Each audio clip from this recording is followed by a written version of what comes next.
Kita akan coba menyapa kembali Agnes. Bisa mendengar suara saya? Baik, silakan dengan laporan Anda. Ya, halo Dika.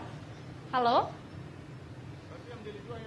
Iya, Dika dan pemirsa, saat ini Medan menjadi satu dari 15 kabupaten kota di luar Jawa dan Bali yang sudah menerapkan pemberlakuan pembatasan kegiatan masyarakat atau PPKM darurat.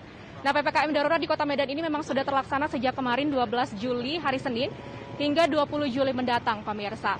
Dan sebelumnya seperti kita ketahui bahwa Kota Medan sudah menerapkan PPKM Mikro, namun tampaknya belum begitu efektif, sehingga keputusan untuk menerapkan PPKM darurat ini diambil sebagai langkah pemerintah untuk mengantisipasi lonjakan kasus positif COVID-19 di Kota Medan.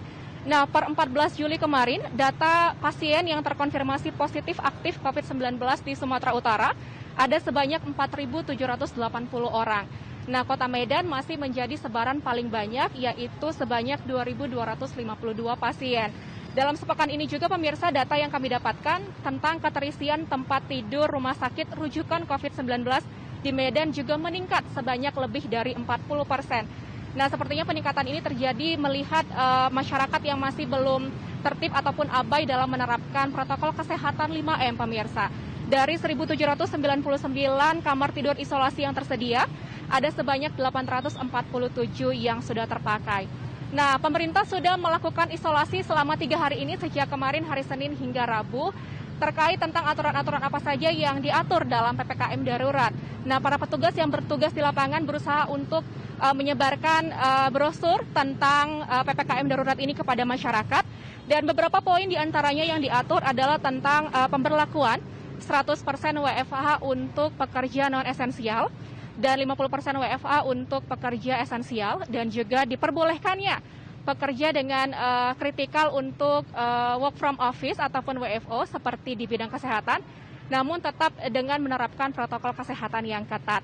Nah, di Kota Medan kegiatan belajar mengajar juga masih dilakukan secara daring ataupun online, pemirsa, dan pasar-pasar juga seperti pasar swalayan ataupun pasar tradisional yang menjual berbagai kebutuhan pokok masyarakat jamnya dibatasi hingga jam 8 malam saja.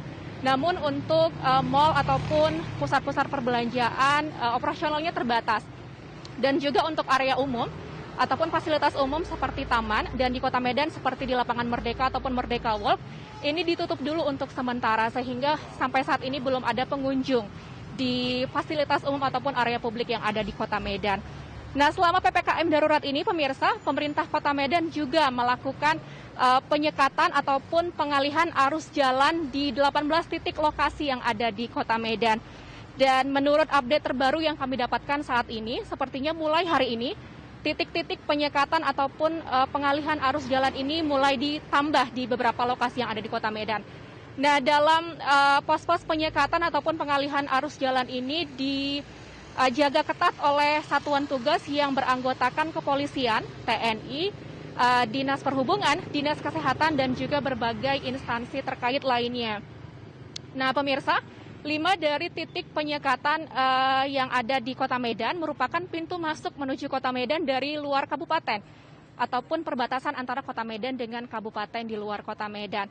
Nah, diantaranya adalah arah Pancur Batu di Simpang Tuntungan, arah Diski di Jalan Gatot Subroto, arah Tanjung Morawa di Jalan Sisingamangaraja, arah Tembung di Jalan Ledda Sujono, dan yang terakhir adalah di lokasi di mana saat ini saya berada, yang itu merupakan arah Deli Tua dekat persimpangan Titik Kuning.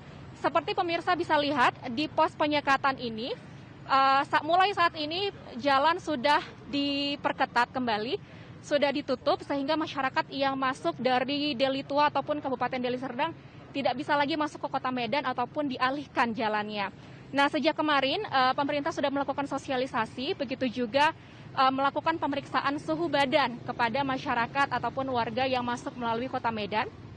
Dan jika ditemukan bahwa suhu badannya tidak normal, maka akan dilakukan tes antigen oleh petugas kesehatan yang ditugaskan.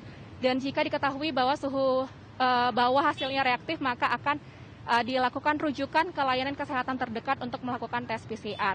Nah, petugas juga berusaha untuk kembali mengedukasi masyarakat tentang pentingnya pemakaian masker. Nah, jika ada masyarakat yang masih belum tertib ataupun abai memakai masker, warga yang berkendara akan dihentikan dan disosialisasikan kembali tentang pentingnya penerapan pemakaian masker dan protokol kesehatan 5M ini. Nah, pemirsa, sejak hari ini sudah selesainya dilakukan sosialisasi tentang PPKM darurat ini, maka akan diberikan sanksi kepada warga yang belum taat tentang protokol kesehatan 5M. Nah, pemirsa, saat ini saya sudah berada dengan Bapak Ramles Hapitupulu. Selamat pagi, Pak. Selamat siang ya, Pak. Nah, kita akan ngobrol-ngobrol sedikit sebentar nih, Pak, tentang bagaimana bagaimana proses berjalannya sosialisasi kemarin selama 3 hari ya, Pak, dilakukannya sosialisasi tentang PPKM darurat ini di Posko Deli Tua. Seperti apa, Pak?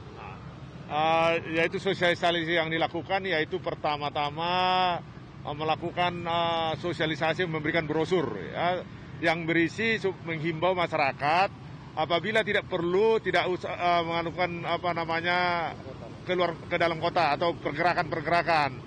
Kemudian menggunakan prokes yang sangat ketat, terutama masker, menjaga jarak, dan kalau belanja itu tidak boleh langsung dibawa pulang gitu, atau misalnya beli makanan gitu ya.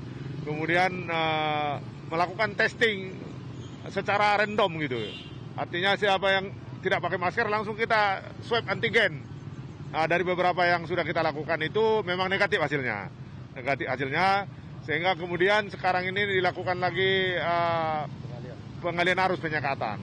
Dari beberapa yang kita lihat selama ini sebelum sosialisasi itu masyarakat masih banyak yang belum menggunakan masker di dalam perjalanan. Tetapi setelah dilakukan sosialisasi ini sepertinya masyarakat sudah sadar gitu bahwa masker ini adalah salah satu alat pelindung dari keterpaparan COVID, sehingga sangat diharapkan masyarakat betul-betul menggunakan masker keluar rumah.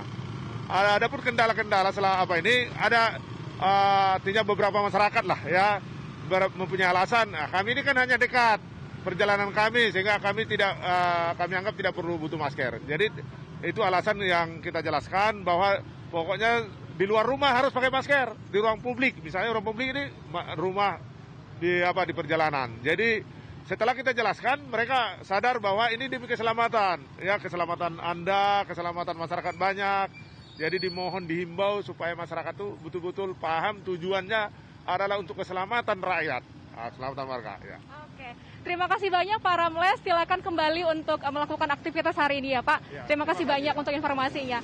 Iya, pemirsa, demikian yang dapat kami sampaikan terkait tentang pelaksanaan PPKM darurat di Kota Medan yang sudah terlaksana selama 4 hari sejak hari Senin kemarin hingga hari ini. Kembali ke Anda di studio, Dika. Baik, terima kasih Agnes Sinambela dan juga Yogi Prayana. Tetap jaga kesehatan dan selamat kembali bertugas.